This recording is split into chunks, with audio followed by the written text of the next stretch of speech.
Hello students, now we have second chapter, nature and objectives of business.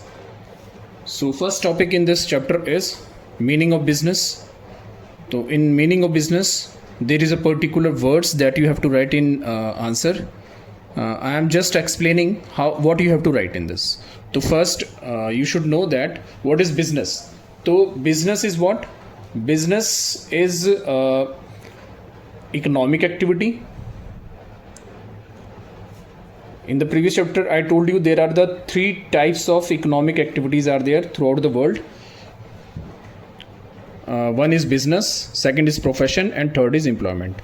तो business भी उसी का एक पार्ट है. तो इकोनॉमिक एक्टिविटी तीन तरह की होती हैं. लास्ट प्रीवियस चैप्टर में था, एक था business, first one was business, second one is profession and third one is employment. Okay, so these two topic we have already finished, we have done in the previous chapter. Now we have the topic business. Okay, so what is business? Business is an economic activity first. Second, business include production. अगर आपको business करना है तो आप production में involve हो जाइए या फिर एक्सचेंज एक्टिविटी में इन्वॉल्व हो जाइए. ठीक है, या तो आप इंडस्ट्रियलिस्ट बन जाइए, इंडस्ट्रियलिस्ट, या फिर आप मर्चेंट बन जाइए. मतलब प्रोड्यूस्ड गुड्स जो फिनिश गुड्स होते हैं उनको ट्रांसफ़र करना. Exchange means transfer. जस्ट आपका काम होगा ट्रांसफ़र. अब ट्रांसफ़र कौन कौन कर सकता है? होलसेलर कर सकता है, रिटेलर कर सकता है. ठीक है, होलसेलर्स, रिटेलर्स, एजेंट, डिस्ट्रीब्यूटर्स, ये सब कौन है? ये सब मर्चेंट्स हैं. ये सिर्फ एक्सचेंज एक्टिविटीज़ में इन्वॉल्व रहते हैं. ओके, तो ये सब जो होलसेलर हैं, रिटेलर हैं और एजेंट हैं, डिस्ट्रीब्यूटर्स हैं, ये सब मर्चेंट्स कहलाते हैं. और ये डिस्ट्रीब्यूशन एक्टिविटीज़ में या एक्सचेंज एक्टिविटीज़ में इन्वॉल्व रहते हैं. और प्रोडक्शन में कौन इन्वॉल्व रहता है? इंडस्ट्रियलिस्ट. अगर प्रोडक्शन करना है तो सिर्फ इंडस्ट्रियलिस्ट. तो ये बिजनेस में के मीनिंग में ये भी होना चाहिए. Third, what you do in this production. In production you produce the goods for price. जो गुड्स आप बनाते हैं उसकी एक प्राइस रखते हैं. ठीक है, उसका ट्रांसफ़र करते हैं. चौथा, where there is a business there is a risk. जहाँ भी बिजनेस रहेगा वहाँ पे रिस्क तो रहना ही रहना. Risk is a part and parcel of the business. ठीक है, तो ये सब मीनिंग में रहना चाहिए. ये जो चीज़ें मैंने लिखवाई हैं ये सब मीनिंग में रहनी चाहिए. ठीक है, तो क्या क्या रहनी चाहिए? Business is an economic activity which involves production और exchange of goods and services for the price. And business risk is an element of business. Where there is a business there is a risk. Okay, now come to the meaning. It is given in the book.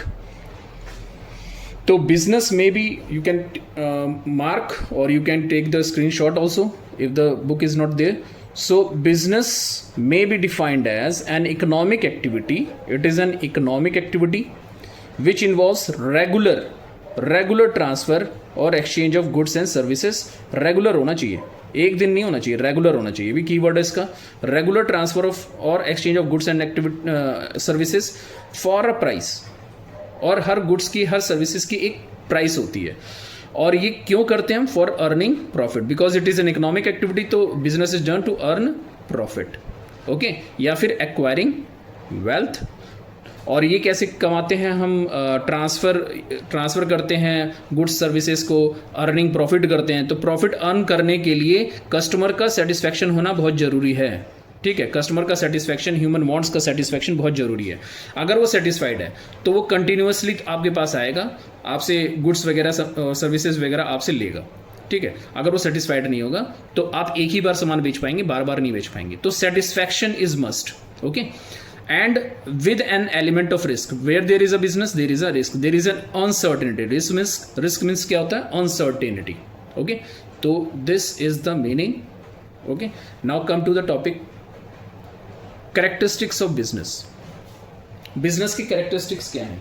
तो business creates utilities और creation of utilities. तो इसमें आपने economics में भी पढ़ा होगा. तो there are 4 types of utilities. तो how many types of utilities are there? There are, according to commerce, there are 4 types of utilities. 4 types of utilities. 4 तरह की यूटिलिटीज होती हैं. कौन कौन सी होती हैं? पहला आपका form utility.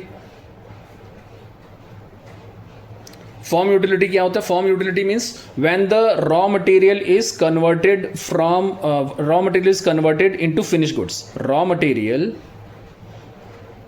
Is converted into finished goods. ठीक है, तो इसको हम क्या कहते हैं? फॉर्म यूटिलिटी कहते हैं. और ये कौन प्रोवाइड कराता है फॉर्म यूटिलिटी? इंडस्ट्री प्रोवाइड कराती है. तो what we get from the industry? We get form utility from industry. ये भी क्वेश्चन बनता है, ठीक है, एग्जाम में. तो from industry which type of utility we derive the form utility, because raw material is converted into finish goods. One form is converted to another form. Second is place utility. ये भी business का part है, business create करता है. ठीक है, तो business में इंडस्ट्री तो होता ही है. बिजनेस में आप क्या कर सकते हैं? ट्रांसपोर्टेशन भी कर सकते हैं. ये सर्विसेज में आता है ट्रांसपोर्टेशन. ट्रांसपोर्टेशन में क्या होता है? यू ट्रांसफर द पर्सन, और पर्सन कैन बी ट्रांसफर्ड, और finish goods can be transferred. Finish goods can be transfer. Okay, और raw material can also be transferred. Raw material can also be transferred from one place to another where it is required. अगर raw material है तो ये इसकी ज़रूरत कहाँ पे है? इंडस्ट्री में ज़रूरत है. इसकी ज़रूरत कहाँ पे है? इंडस्ट्री में. तो एक प्लेस से दूसरी इसकी यूटिलिटी वाले प्लेस पे भेज दिया जाता है. फिनिश गुड्स की ज़रूरत कहाँ पे? फिनिश गुड्स की ज़रूरत मार्केट में है. इसकी ज़रूरत कहाँ पे है? मार्केट में है, तो मार्केट में भेजा जाता है. ठीक है, तो ये कैसे भेजोगे? How it is made available at the particular place? तो it is made available at the required place by the transportation. Okay, so transportation provide place utility because it brings the goods or services or raw materials from one place to another.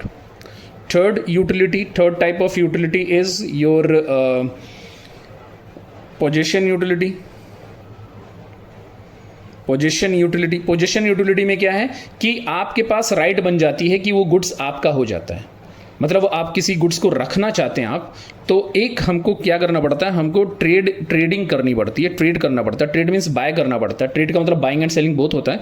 तो अगर आप उसके मालिक बनना चाहते हैं, goods को मतलब आप ही से रिलेटेड हो, आप ही से बिलोंग करे, तो आपको उसको क्या करना पड़ेगा? बाय करना पड़ेगा. ठीक है, तो बाय करने के लिए क्या करना पड़ेगा? आपको ट्रेड करना पड़ेगा.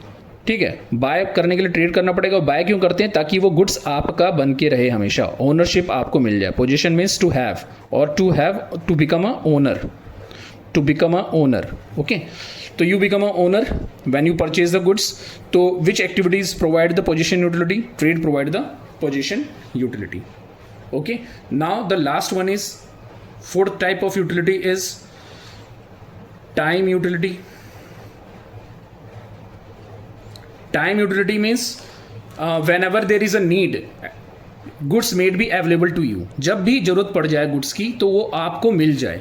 ठीक है, तो अगर गुड्स को ऐसा करना है कि जब आपको जरूरत पड़े तो आपको मिल जाए. मान लीजिए घर की बात है. घर में ही क्या होता है? फ्रिज क्या होता है? फ्रिज आप बोतल में फ्रिज में आप बोतल रखते हैं, उसमें पानी रखते हैं. जब भी आपको प्यास लगती है तो आप क्या करते हैं? बोतल से पानी निकालते पी लेते हैं. ठीक है, तो बोतल में आपने पानी को क्या कर रखा है? स्टोर कर रखा है. जब भी आपको जरूरत पड़ी आपने पानी निकाल के पी लिया. तो स्टोर जो है, एक वो जो स्टोर है या स्टोरिंग है, या जो इसको हम वेयर हाउसिंग भी कहते हैं, वो आपको क्या प्रोवाइड कराता है? टाइम यूटिलिटी प्रोवाइड कराता है. Time utility means whenever you are in need of any product, whenever you are need of anything, you can reach to the particular place. Shop पे जा सकते हैं. Shopkeeper क्या रखता है? Shopkeeper अपना स्टॉक मेंटेन करके रखता है.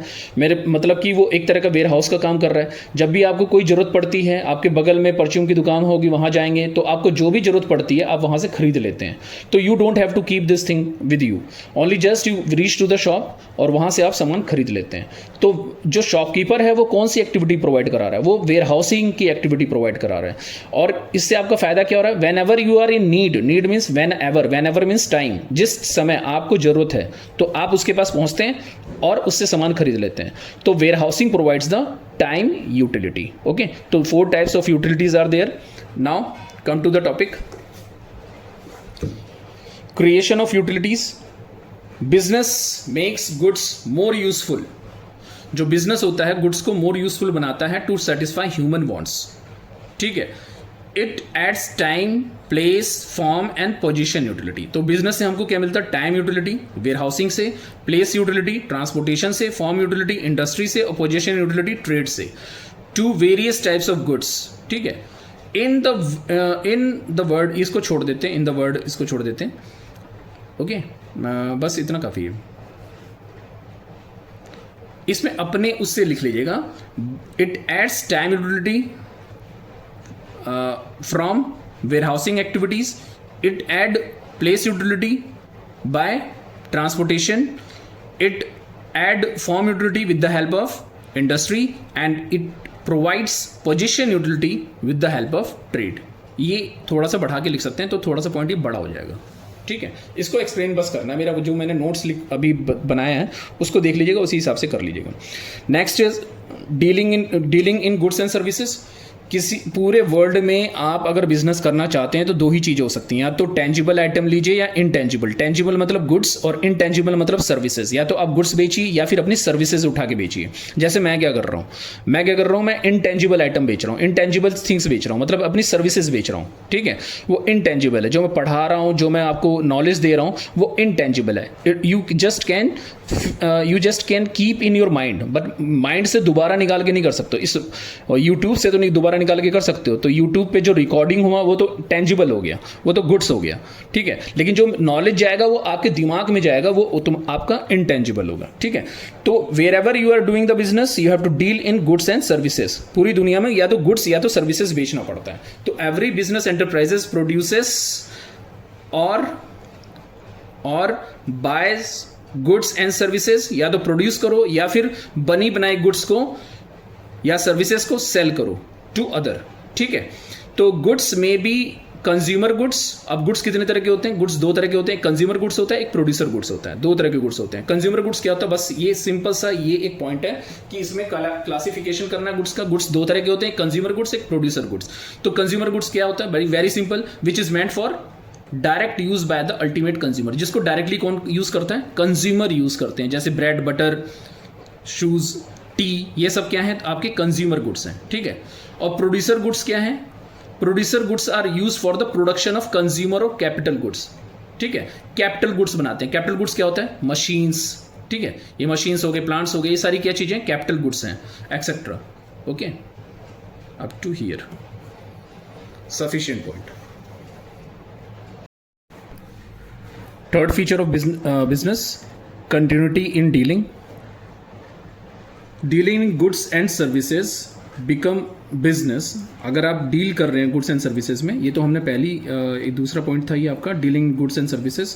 तो dealing in goods and services become business only when, कब बन सकता है? व्हेन इफ अंडरटेकन, जब ये आप करते हैं, परफॉर्म करते हैं बाइंग एंड सेलिंग का एक्टिविटी ऑन रेगुलर बेसिस। अगर आप रेगुलरली ये काम कर रहे हैं तो तब तो ये बिजनेस है, otherwise it is not a business.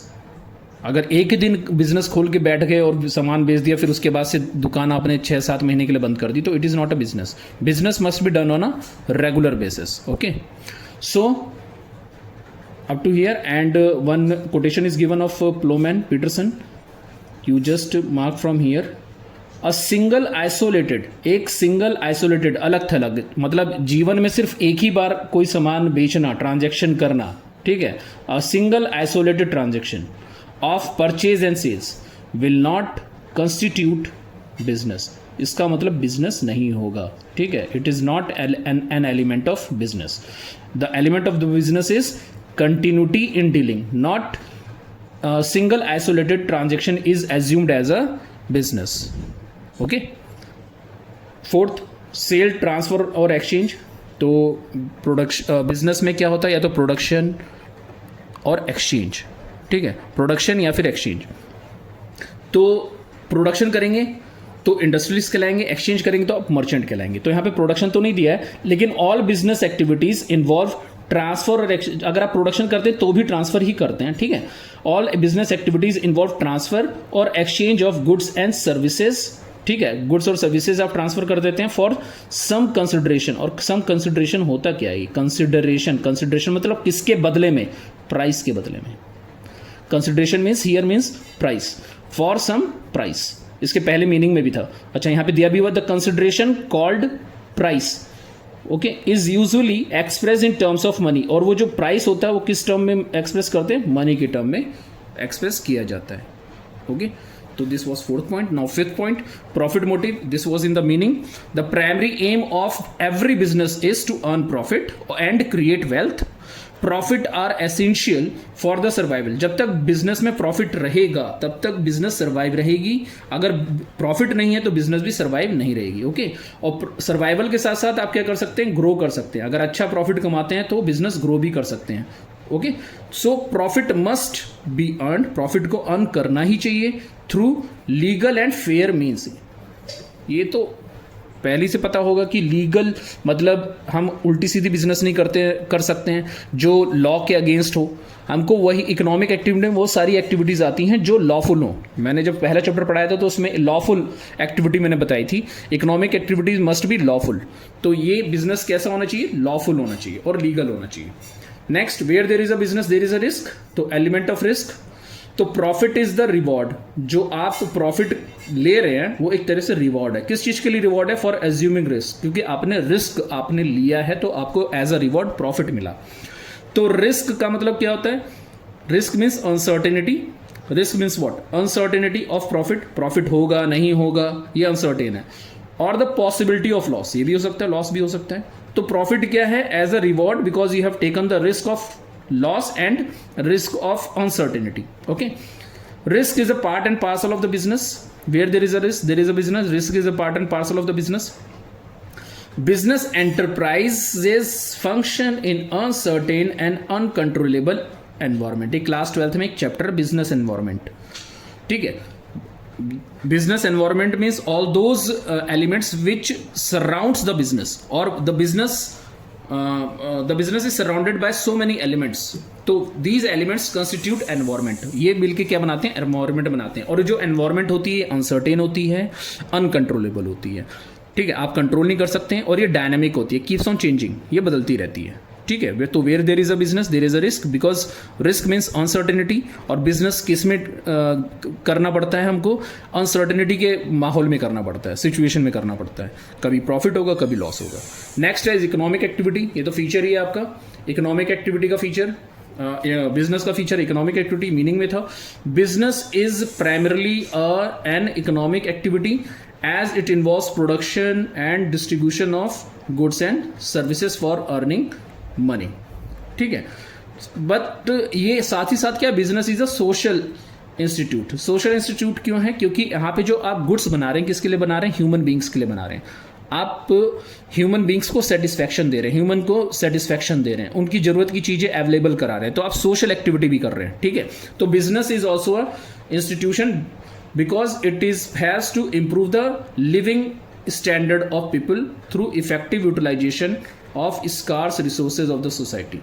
और जो आपकी स्कार्स रिसोर्सेज हैं जो बहुत ही लेस इन क्वांटिटी हैं, आप उसका क्या कर रहे हैं? बेस्ट यूटिलाइजेशन कर रहे हैं और अच्छे से इफेक्टिव यूटिलाइजेशन कर रहे हैं और लोगों तक पहुंचा रहे हैं, मतलब उसका वेस्टेज नहीं कर रहे हैं, और आप अफोर्डेबल प्राइस पे लोगों को बेच रहे हैं, जिससे वो लोग क्या कर रहे हैं? तरह तरह के goods, variety of goods they are using in their life and they are appraising their standard of living, okay. तो this is the topic, features of business. Now necessity of business, why the business is required, business की जरूरत क्यों है, ठीक है। हम लोगों के लिए बिजनेस क्यों इंपॉर्टेंट है, क्या रोल है बिजनेस का? तो सबसे पहला रोल या नेसेसिटी जो बिजनेस का है वो है टू रिमूव द पॉवर्टी। जहाँ बिजनेस खुलेगा, बिजनेस मीन्स इंडस्ट्री जहाँ खुलेगी, जहाँ पे वेयर हाउस खुलेगा, जहाँ बैंक खुलेगा, जहाँ इंश्योरेंस कंपनी खुलेगी, जहाँ ट्रांसपोर्टेशन होगा, ये सारी बिजनेस हैं, ये सब बिजनेस में इंक्लूड किए जाते हैं। तो where there is a business there is a elimination of poverty, poverty remove होती है, ठीक है। तो the first objective of business is to remove the poverty.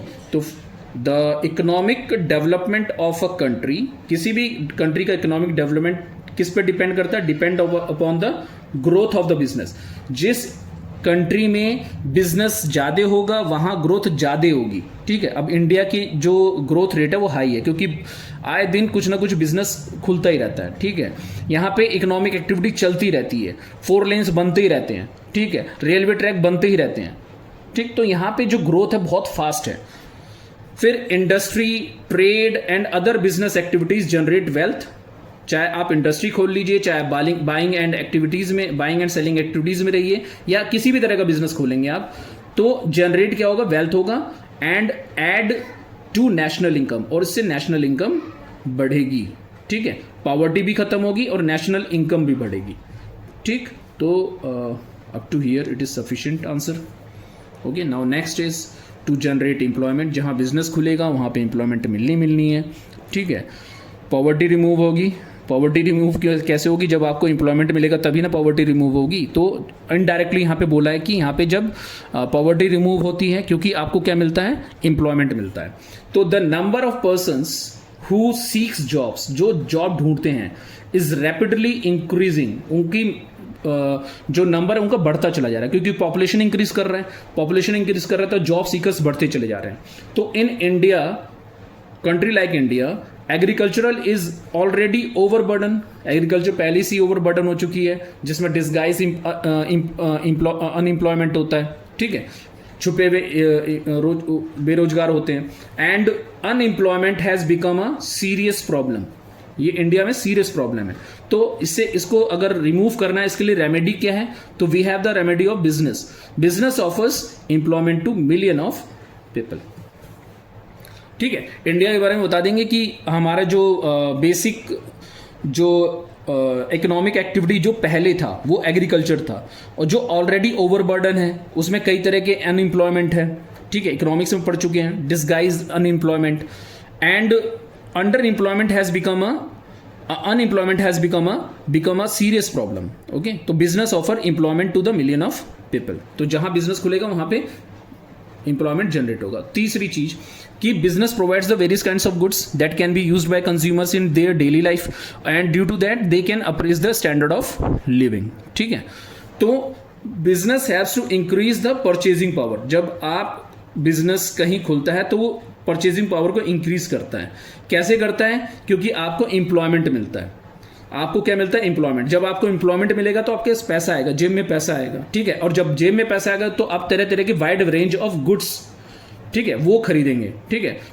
तो business provides them a wide range of products and services to satisfy human wants, ठीक है। जब आप वाइड तरह तरह के goods, various types of goods you use in your daily life, it means your standard of living is high, ठीक है। फिर ये कर सकते हैं, people can enjoy new and better product. कई तरह के अच्छे प्रोडक्ट यूज कर सकते हैं to improve the living standards. जहां पे स्टैंडर्ड ऑफ लिविंग की बात आएगी वहां पे वाइड वैरायटी वहां जरूर रहेगा। Wide variety of goods are used means standard of living is high.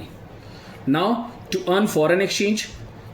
Foreign exchange मतलब फॉरेन करेंसी आप एक्सचेंज करते हैं, तो अपने कंट्री की जरूरत को तो पूरा करते ही करते हैं, साथ में आप अगर सरप्लस प्रोडक्शन कर रहे हैं तो you can sell in the foreign market.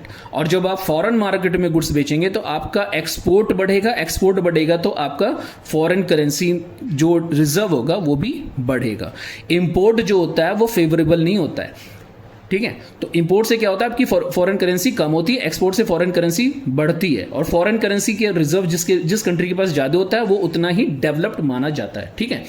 तो बिजनेस से क्या फायदा है या बिजनेस क्यों किया जाता है? To earn foreign exchange. A country can not produce everything needed by its people, ठीक है। एक कंट्री जो होती है सारी चीजें नहीं बना सकती अपने कंट्री के लोगों के लिए। It has to somewhat depends on the import. तो it has to import certain items for which currency foreign currency is required. कुछ चीज़ें हमको बाहर से मंगवानी पड़ती है, लेकिन बाहर से मंगवाने के लिए क्या चाहिए हमको? फॉरेन करेंसी चाहिए। तो बिजनेस आपके पास है, बिजनेस आप कर रहे हैं, आपके यहाँ पे इंडस्ट्रीज बहुत ज़्यादा हैं, तो आपके और सामान बाहर बेचते हैं, फॉरेन कंट्री में बेचते हैं, तो आपके पास फॉरेन करेंसी भी होगी। तो जब आपके फॉरेन करेंसी रिजर्व है तो आप क्या कर सकते हैं?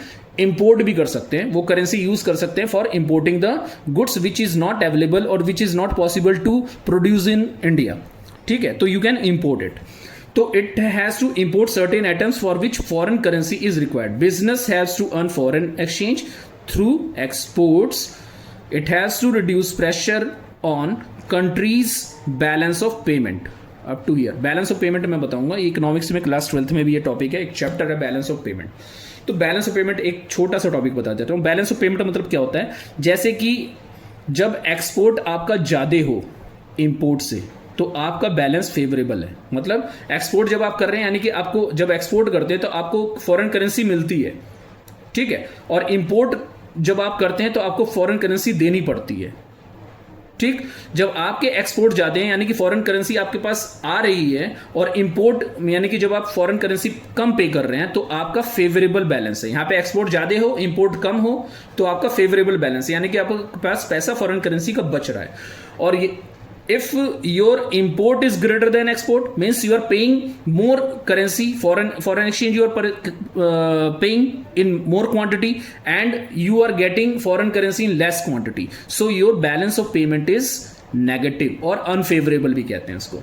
ये हो गया फेवरेबल, ये हो गया अनफेवरेबल. और एक और पॉइंट होता है I इक्वल टू E. ठीक है, क्लास 12th में पढ़ेंगे इकोनॉमिक्स में. I equal to E means जब आपके इंपोर्ट और एक्सपोर्ट दोनों बराबर हैं तो इसको कहते हैं इक्विलिब्रियम. इक्विलिब्रियम मतलब ना आपको आपकी करेंसी बाहर जा रही है ज़्यादा, और जितनी जा भी रही है तो उतनी वापस आ जा रही है एक्सपोर्ट के थ्रू. ठीक है, तो this is the topic.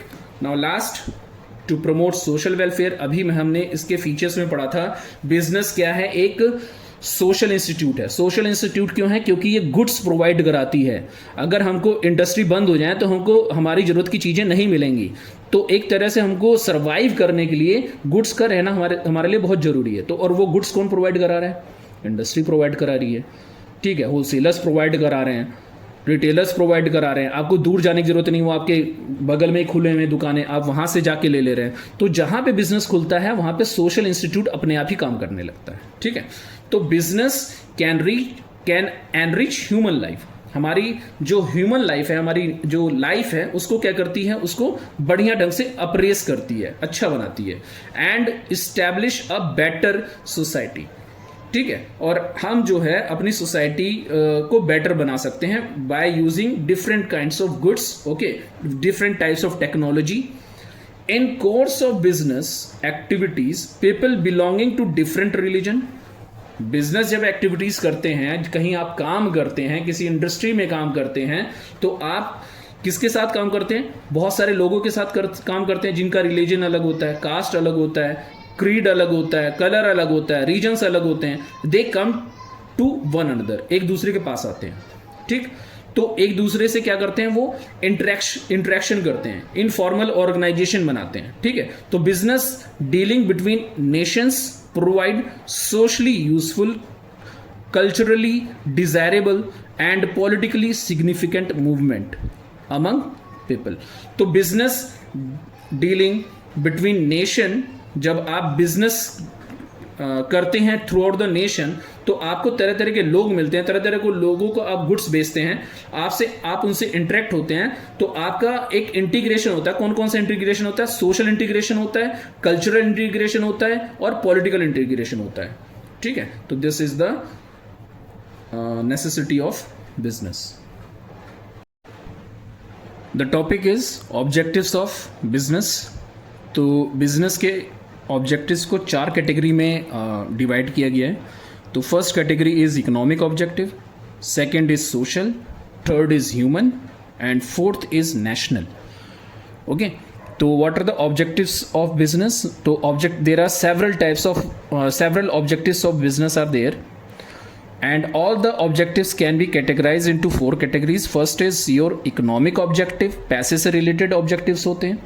Society के वेलफेयर से रिलेटेड ऑब्जेक्टिव्स होते हैं, ह्यूमन बींग्स के वेलफेयर्स के लिए रिलेटेड ऑब्जेक्टिव होते हैं, और नेशंस के लिए भी ऑब्जेक्टिव होता है. एक बिजनेस का ऑब्जेक्टिव या कह सकते हैं रेस्पॉन्सिबिलिटी टुवर्ड्स नेशन भी होता है, इसकी रेस्पॉन्सिबिलिटी टुवर्ड्स ह्यूमन बींग्स भी होता है, बिजनेस की रेस्पॉन्सिबिलिटी टुवर्ड्स सोसाइटी भी है. ठीक है, और बिजनेस की रेस्पॉन्सिबिलिटी टुवर्ड्स इटसेल्फ भी है, अपने लिए भी रेस्पॉन्सिबिलिटी है कि ये प्रॉपर प्रॉफिट कमाए. ठीक है, तो come to the topic. Economic objective is first one.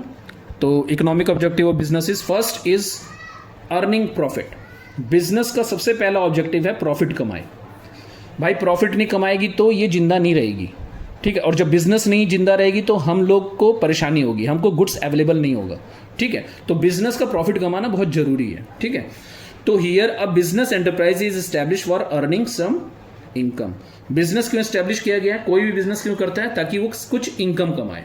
And it is the hope of earning profit, और इसी होप से that people inspires to start business, क्योंकि उनको प्रॉफिट मिलता है तो वो बिजनेस करते हैं, ठीक है। अगर प्रॉफिट ना मिले तो बिजनेस ही नहीं करेंगे। Profit is the essential for survival, ये मैंने बताया कि इनके सर्वाइवल के लिए बहुत जरूरी है, फॉर एवरी बिजनेस यूनिट। तो this is the objective of business. Economic objective, which objective it is economic objective is going on, economic objective, okay. तो second point is, अगर आपको प्रॉफिट कमाना है तो प्रॉफिट कमाने के लिए क्या करना पड़ेगा, आपको कस्टमर कमाने पड़ेंगे, कस्टमर बनाने पड़ेंगे, कस्टमर कमाने पड़ेंगे। कस्टमर कैसे कमाओगे, जब उनको सेटिस्फैक्शन दोगे आप, ठीक है। तो क्रिएटिंग कस्टमर, तो इसमें एक वर्ड यूज हुए हैं, customer is not created by God, it is created by the efforts of businessman. Businessman अपने एफर्ट से कस्टमर क्रिएट करता है, ठीक है। So profits are not created by God और by the force of nature, they arise from the business man's effort, okay. और वो businessman का कौन सा एफर्ट है जिससे कस्टमर क्रिएट होते हैं, because he satisfy the needs and wants of customers, ठीक है। इस वजह से आपके कस्टमर क्रिएट होते हैं। तो ये इकोनॉमिक ऑब्जेक्टिव है, कस्टमर क्रिएट करोगे तो ही प्रॉफिट कमाओगे। So that's why it is kept in economic objective, creating customer. A businessman can earn profit only when there are enough customer, जब आपके पास इनफ कस्टमर हैं to buy and pay for your goods and services. जो आप goods और services बेच रहे हैं उसको उसके मतलब अफोर्ड कर सकते हैं, आपकी गुड्स को अफोर्ड कर सकते हैं, ठीक है। तब तक जब तक बिजनेसमैन कस्टमर को क्रिएट करता रहेगा तब तक बिजनेस सर्वाइव रहेगी, ठीक है, प्रॉफिट अर्न करती रहेगी। Next, innovation. अब इसमें इनोवेशन भी इकोनॉमिक ऑब्जेक्टिव में इसलिए आता है क्योंकि आप इनोवेशन नहीं करेंगे तो आप कस्टमर नहीं क्रिएट कर पाएंगे। Bye purchasing the same type of goods, by using the same type of goods the customer feel boredom.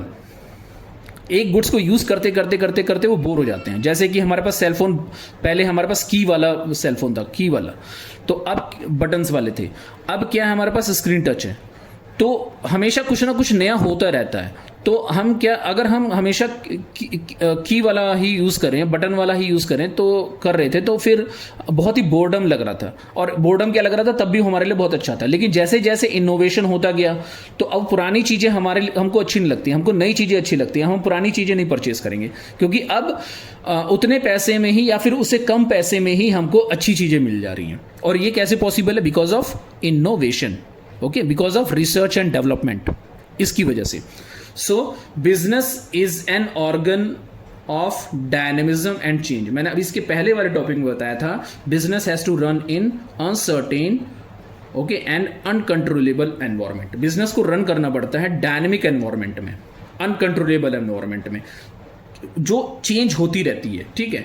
Customer के वांट चेंज होते हैं, उसके टेस्ट चेंज होते हैं, प्रेफरेंस चेंज होता है, गवर्नमेंट की पॉलिसी चेंज होती है, न्यू कॉम्पिटिटर्स आपके नए नए मार्केट में आते हैं। तो आपको भी क्या करना पड़ता है, आपको कोप अप करना पड़ता है, आपको एडजस्ट करना पड़ता है according to the changing environment.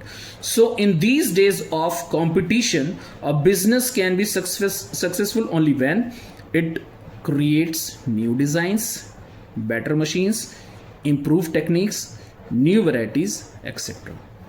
And for these all things, business has to spend the money, business firm invest or spend the money, time and efforts in research and development to introduce innovations. Okay, so this is economic objective.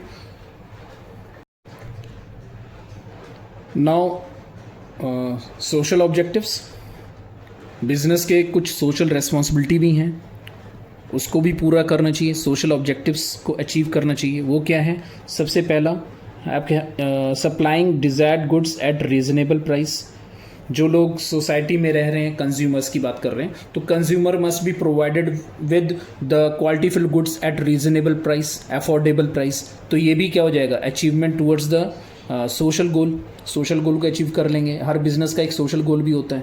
तो business is expected to supply the goods and services, ठीक है, goods and services तो supply करती है, required by the society. तो वो एक तरह से तो हमारी सोसाइटी के लिए हेल्पफुल है ही बिजनेस।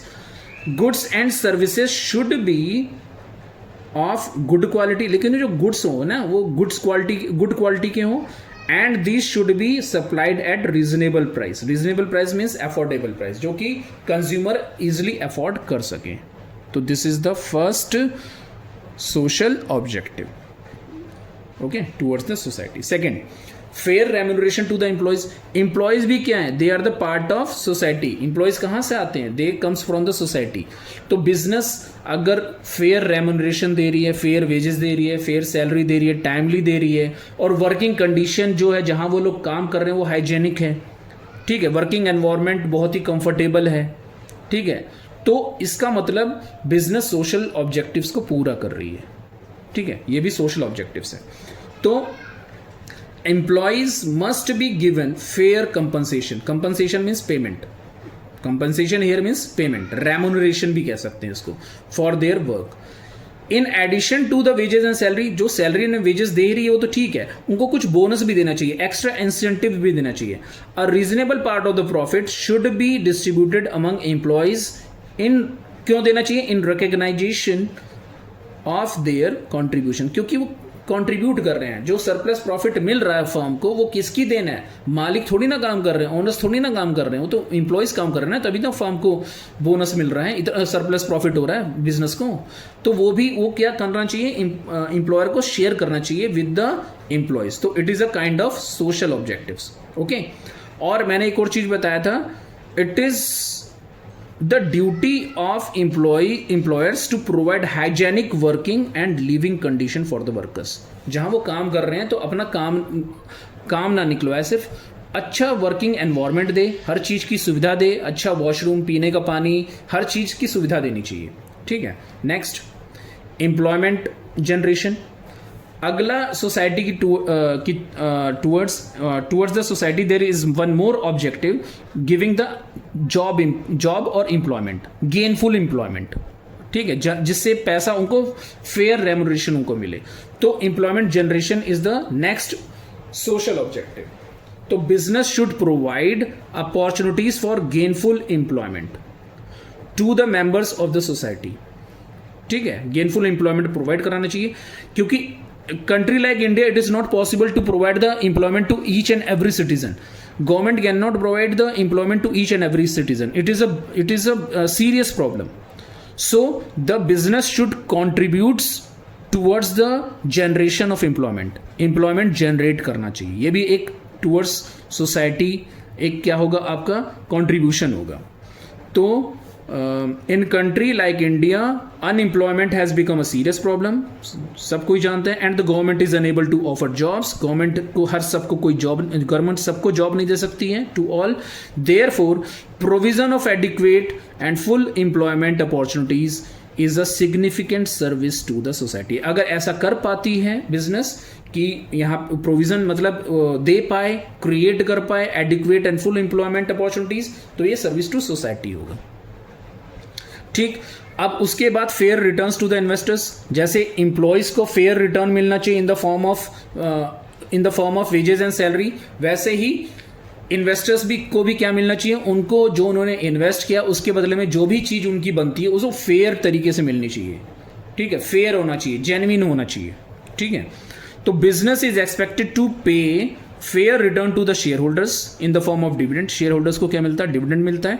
एंड क्रेडिटर्स को क्या मिलता है? इंटरेस्ट मिलता है, in the form of dividend and interest. Investors are also expect, साथ ही साथ वो रिटर्न तो मिले, लेकिन वो और क्या चाहते हैं? वो चाहते हैं कि safety and appreciation of their investment. जो उन्होंने पैसा लगाया है उसकी सेफ्टी एंड एप्रिसिएशन, जो उन्होंने पैसा लगाया उसमें कुछ ना कुछ उसमें इंक्रीज करे, उसकी वैल्यू इंक्रीज करे, ओके। तो 4 points are sufficient in social objectives. Human objective. तो human objective means related to human. Business have some responsibility towards human beings. Human beings basically कौन है उसके लिए, तो जो वर्कर वहाँ जो काम कर रहे हैं ना, वो उसके अगर वो उनको सुविधा दे रहा है, उनको फैसिलिटी दे रहा है, तो it is a achievement of human objective. Human objective को अचीवमेंट कहेंगे इसको बिजनेस का। तो जैसे कि लेबर वेलफेयर, पहला पॉइंट कि जो लोग वहाँ पे काम कर रहे हैं तो उनको क्या करे, उनको पहले तो सम्मान दे, डिग्निटी उनकी मेंटेन करके रखे, रेस्पेक्ट दे, ठीक है, और उनके हर चीज़ को मतलब उसके हेल्थ के ध्यान दे, उनके प्रोग्रेस का ध्यान दे, उनके डेवलपमेंट का ध्यान दे, हर चीज़ का ध्यान दे उनका। तो ये क्या हो जाएगा, अचीवमेंट ऑफ ह्यूमन ऑब्जेक्टिव। तो मार्क कर लेते हैं, business must recognise the dignity, ठीक है, उस बिजनेसमैन अगर है तो बड़ा आदमी है, ठीक है, इट्स ओके, उसके पास पैसा है, लेकिन ह्यूमन बींग्स को ह्यूमन बींग समझे, आदमी को आदमी समझे, ठीक है। तो business must recognise the dignity of labour, labour भी क्या है, एक इंसान है, and human factors should be given due recognition, ठीक है, पूरा सम्मान देना चाहिए, ठीक है, and proper opportunity should be provided, उनको प्रॉपर अपॉर्चुनिटी दे फॉर यूटिलाइजिंग इंडिविजुअल टैलेंट्स, अगर उनके पास कोई टैलेंट है तो उसको इग्नोर ना करे, ठीक है, अंडर एस्टिमेट ना करे, अवॉइड ना करे, उनको प्रॉपर अपॉर्चुनिटी दे so that they can develop themselves, ताकि वो डेवलप हो पाए, and satisfy aspiration of the workers. Aspiration means उनकी जो इच्छा है, महत्वाकांक्षा है या फिर डिज़ायर है, वो उसको पूरा कर सकें, ठीक है। तो this was the first point. Next second, developing human resources. Business जो है वो चल रहा है तो किसकी वजह से चल रहा है, business is done by the human beings. Owner तो कुछ नहीं करता, ओनर तो पैसा लगाता है, ठीक है, लेकिन जो उसके अंदर वर्कर हैं मेन काम तो वही करते हैं, तो उनका डेवलप करना, उनका डेवलप होना बिजनेस का डेवलपमेंट होता है। अगर वर्क फोर्स वेल कॉम्पिटेंट है, वेल स्किलफुल है, तो बिजनेस भी क्या होगी, ग्रो करेगी।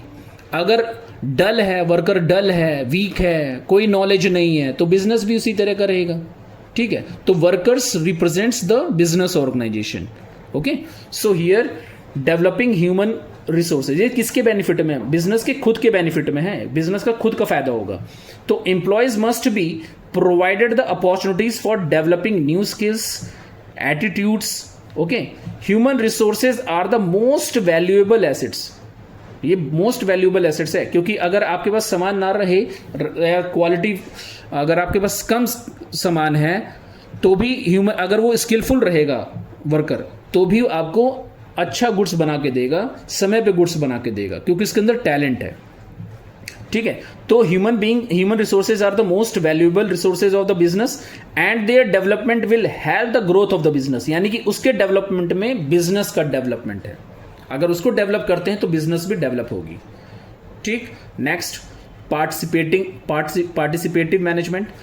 तो एक और तरीका है ह्यूमन ऑब्जेक्टिव अचीव करने का कि जो ओनर है या जो शेयर होल्डर्स हैं या जो इन्वेस्टर्स हैं वो एम्प्लॉयज़ को भी इन्वॉल्व करें, अपने मतलब कि डोर ओपन रखें, सजेशंस का डोर ओपन रखें।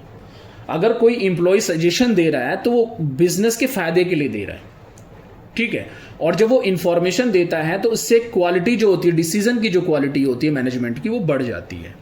तो they should open the door for the workers all time, there should be the ventilation of thought among themselves, okay. तो employees should be allowed to take part in decision making. Ultimately decision किसको follow करना है, employees को ही करना है ना, तो उनको पार्टिसिपेट करने दो यार। तो प्रोसेस ऑफ बिजनेस, ठीक है, this will help the development of the employees, ठीक है। इससे क्या होगा, एम्प्लॉयज जो होंगे उनकी भी डिसीजन लेने की क्षमता बढ़ेगी, ठीक है। Such participation will also help the valuable information to the management, और मैनेजमेंट को भी अच्छा वैल्यूएबल इंफॉर्मेशन मिलेगा ताकि वो अच्छी डिसीजन ले सकें। इतना काफ़ी है, ठीक है। फिर है next, labour management cooperation. Labour और मैनेजमेंट मतलब लेबर का और एम्प्लॉयर का कॉपरेशन बहुत जरूरी है, ये ह्यूमन ऑब्जेक्टिव में आता है, ठीक है। There must be the healthy relation between the employer and employees. जब हेल्दी रिलेशन रहेगा तो पीस बना रहेगा, ठीक है, स्ट्राइक नहीं होगा, लॉकआउट नहीं होगा, घेराव नहीं होगा, पिकेटिंग नहीं होगी, ये सारी चीज़ें बची रह जाएंगी, मतलब ये चीज़ें होंगी नहीं। इसका एडवर्स इंपैक्ट होता है बिजनेस पे अगर स्ट्राइक वगैरह हो जाए, लेकिन जब उनके बीच में अच्छा रिलेशन होता है तो ये सब चीज़ें आती नहीं है, सिचुएशन क्रिएट ही नहीं होता है। ठीक है, तो लेबर मैनेजमेंट कोऑपरेशन होना बहुत जरूरी है। तो business should strive for creating and maintaining cordial employer employees relations. Employer employees, cordial means healthy, बढ़िया, employer employees relation, so as to maintain और ensure peace and progress in the industry, ताकि peace बनी रहे और industry progress करती रहे। Okay, now national objectives. What are the national objectives of the business? तो first national objective of business means business के कुछ रेस्पॉन्सिबिलिटी है टुवर्ड्स नेशन ऑल्सो। वो कौन कौन सी रेस्पॉन्सिबिलिटी है? तो सबसे पहला कॉमन सेंस है, optimum utilisation of scarce resources. बहुत सारे जो रिसोर्सेज हमारे बहुत स्कार्स हैं, कम क्वांटिटी में हैं, तो उनका जुडिशियस यूज होना चाहिए, जुडिशली यूज होना चाहिए उनका। ठीक है, तो business should use the nation's resources in the best possible manner. Judicious allocation and optimum utilization of scarce resources is essential for the rapid and balanced economic growth of the country. ठीक है, तो जो scars resources है आज ही नहीं खत्म कर देना, आगे के जनरेशन के लिए भी रखना, सोच के रखना। मतलब इसको हम ये कहते हैं सस्टेनेबल डेवलपमेंट। सस्टेनेबल डेवलपमेंट हमारा होना चाहिए, एक जो व्यू होना चाहिए किसी भी एम्प्लॉयर का, सस्टेनेबल डेवलपमेंट होना चाहिए। खुद का डेवलपमेंट नहीं होना चाहिए, आगे की जनरेशन के बारे में भी सोचना चाहिए, ऑप्टिमम यूटिलाइजेशन करना चाहिए। ठीक है, तो ये हैज़ टुवर्ड्स द नेशन होगा। ठीक है, हैज़ टुवर्ड्स द नेशन होना ये। Next, national self reliance. Business को क्या करना चाहिए, किसी जहां वो बिजनेस खुला है, जिस कंट्री का वो बिजनेस है, उस कंट्री को क्या कर दें, सेल्फ रिलायंस कर दें, सेल्फ डिपेंडेंट कर दें। ठीक है, कि सारी चीज़ें अधिक पॉसिबल तो नहीं है, लेकिन मैक्सिमम चीज़ें उस कंट्री में ही बने। The country should not depend on the imports because import is not favourable. So the main objective of the business organisation is to make the country self dependent और सेल्फ रिलायंस। तो this is the topic. It is the duty of the business to help the government की हेल्प करनी चाहिए in increasing the exports. ये expert लिखा है, exports है। Increasing the exports and in reducing dependence on import, और जो डिपेंडेंस है इंपोर्ट पे उसको रिड्यूस करना चाहिए। इससे क्या होगा, this will help a country to achieve economic independence, economically independent हो जाएगी, दूसरी कंट्री पे डिपेंड नहीं होगी। जैसे इंडिया पे अमेरिका टैरिफ बम फोड़ रहा है तो उसकी इतनी हिम्मत नहीं होती। ठीक है, next, third, development of small scale industries. Small scale industries को डेवलप करते रहना चाहिए भाई। इंडस्ट्री अगर बड़ी है तो उसको छोटी इंडस्ट्री का ध्यान देना चाहिए, क्योंकि जितनी ज़्यादा इंडस्ट्रीज खुलेंगी उतना ही नेशन को फायदा होगा, उतना ही नेशनल इनकम बढ़ेगी। जब स्मॉल इंडस्ट्रीज खुलेंगी, कॉटेज इंडस्ट्री खुलेंगी, तो लोगों को एम्प्लॉयमेंट मिलेगा। बड़े बड़े इंडस्ट्री में सबको नौकरी नहीं मिल सकती है, तो छोटी इंडस्ट्रीज को भी क्या करना चाहिए, प्रमोट करते रहना चाहिए बिजनेस को। तो big business firms are expected to encourage growth of small scale industries, जो कि नेसेसरी है, which is necessary for generating employment. ठीक है, अप टू हियर। और एक और कर सकते हो, या तो फिर जो स्मॉल इंडस्ट्रीज होती हैं वो एंसेलरीज होती हैं, हेल्पफुल होती हैं to providing the raw materials. Raw materials कहाँ से मिलेगा, बिग इंडस्ट्रीज को स्मॉल इंडस्ट्रीज से मिलता है। ठीक है, दे प्रोवाइड द इनपुट और raw materials to the big industry, लेकिन काफ़ी इतना है। Next, development of backward areas. अभी मैंने बताया कि बिग इंडस्ट्रीज को हमेशा प्रमोट करना चाहिए स्मॉल इंडस्ट्रीज को, और स्मॉल इंडस्ट्रीज कहाँ खुलती हैं, बैकवर्ड एरियाज में, रूरल एरियाज में खुलती हैं। ठीक है, तो वहां के लोगों को एम्प्लॉयमेंट अपॉर्चुनिटीज मिलेगी, उनका परचेजिंग पावर बढ़ेगा, उनका स्टैंडर्ड ऑफ लिविंग बढ़ेगा। जब वहां के लोगों का बढ़ेगा तो there is a balanced regional growth, यानी कि हमारे कंट्री में सारे एरिया क्या होंगे, बैलेंस्ड ग्रोथ होगा, सब जगह का बैलेंस ग्रोथ होगा। और ये बहुत ज़रूरी भी है। ऐसा ना हो कि कुछ पार्ट ऑफ द नेशन बहुत डेवलप कर जाए और कुछ पार्ट अंडर डेवलप्ड रहें या अनडेवलप्ड रहें, ऐसा नहीं होना चाहिए। नहीं तो बेकार है फिर ये।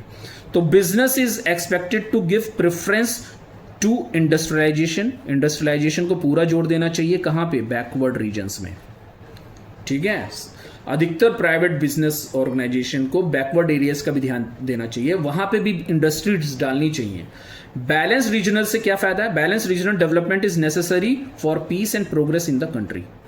पीस और प्रोग्रेस बना रहेगा, ठीक है। तो this was national objective. Now the last topic of this chapter is role of profit in the business. मतलब प्रॉफिट क्यों कमाना चाहिए बिजनेस को, क्या क्यों जरूरी है? तो क्यों जरूरी है? पहला, इंसेंटिव, मतलब एक तरह से इंसेंटिव मिलता है काम करने का और बढ़ावा मिलता है, एनकरेजमेंट मिलता है। Encouragement in the form of money. Incentive का मतलब कि आपको एक मोटिवेशन मिल रहा है। पैसा आपको मिलेगा तो आप मोटिवेट होते हैं, ठीक है। जब आपको पैसा मिलेगा तो मोटिवेट होते हैं, तो पैसा मिलेगा तो आप और काम करते हैं, ठीक है। So subscribe my videos, like my channel, like my videos, so that I can also get incentive and I can make more videos for you. Okay, so here incentive, profit is the deriving force behind every business. Profit जब business कमाता है तो वो और काम करने के लिए मतलब क्या मोटिवेट होता है। It inspires people to start an enterprise. और जो लोग देखते हैं कि अगला कमा रहा है तो दूसरे लोग भी क्या होते हैं, इंस्पायर होते हैं to start the enterprise and to work hard for making it successful. और उसके सक्सेसफुल होने के लिए काम ज़्यादा बेहतर तरीके से करते हैं। And the profit is the reward for undertaking the risk of business. ये तो है ही, प्रॉफिट क्या है? एक रिवॉर्ड है, क्योंकि आप बिजनेस खोलेंगे तो आपको रिस्क मिलेगा, रिस्क के बदले में आपको क्या मिलेगा? प्रॉफिट मिलेगा, ठीक है। तो दिस इज इंसेंटिव। जब आप प्रॉफिट कमाते हैं तो आपको एक मोटिवेशन मिलता है, पैसा मिलता है तो मोटिवेशन मिलता है, और वो उस मोटिवेशन से कई लोग मोटिवेट होते हैं और वो भी लोग बिजनेस खोलते हैं। Next is survival. तो अगर प्रॉफिट कमा रहे हैं तो आप जिंदा हैं, नहीं प्रॉफिट कमा रहे हैं तो आप कंटिन्यू नहीं कर सकते हैं, ठीक है। तो जाहिर सी बात है, role of profit is what? For survival of the business. तो profit is essential for the survival of the business and it ensures the continuity. आपकी कंटिन्यूटी बनी रहेगी of an enterprise. In the absence of profit an enterprise will eat up its own capital. अपना ही capital खा जाओगे। जो अपना business लगाया है, बिजनेस में जो पैसा लगाया आपका खत्म हो जाएगा। एंड अल्टीमेटली क्लोज डाउन, ठीक है। अल्टीमेटली आपको क्या करना पड़ेगा? बिजनेस क्लोज करना पड़ेगा। Okay, very simple. Next, growth. आप प्रॉफिट कमाएंगे तो ग्रो करेगा बिजनेस आपका। तो प्रॉफिट से क्या होगा? बिजनेस ग्रो करता है, ठीक है। आप कहीं और बिजनेस खोलेंगे, कहीं और ब्रांच खोलेंगे, कहीं और की टर्न की प्रोजेक्ट डालेंगे, ठीक है। तो profit is the biggest source of capital, और जो कैपिटल आपका बनेगा प्रॉफिट से वो क्या करेगा? आपके एक्सपेंशन और ग्रोथ के लिए फायदेमंद होगा, ठीक है। And for expansion and growth of the business it serves as a means of self financing. अगर प्रॉफिट कमाते हैं तो आप खुद पैसा लगाते हैं, आप बैंक वगैरह नहीं जाएंगे, आप किसी से उधार नहीं लेंगे, क्योंकि आपके पास इतना रिजर्व है कि आप खुद भी अपना एज अ कैपिटल लगा सकते हैं। उस प्रॉफिट को क्या कर सकते हैं? एज अ कैपिटल यूज कर सकते हैं। ओके, एंड इन एडिशन साथ साथ में क्या होता है? Profit enables business to attract capital from outside. अगर आप ग्रो कर रहे हैं तो दूसरे लोग आपके बिजनेस में पैसा लगाते हैं, तो वो भी ग्रो करते हैं, ठीक है। वो भी पैसा लगाएंगे, वो भी ग्रो करेंगे। Next, measure of efficiency. तो जैसे आपकी एफिशिएंसी अगर मेजर करनी हो तो आपकी एफिशिएंसी मेजर होती है आपके मार्क्स पे।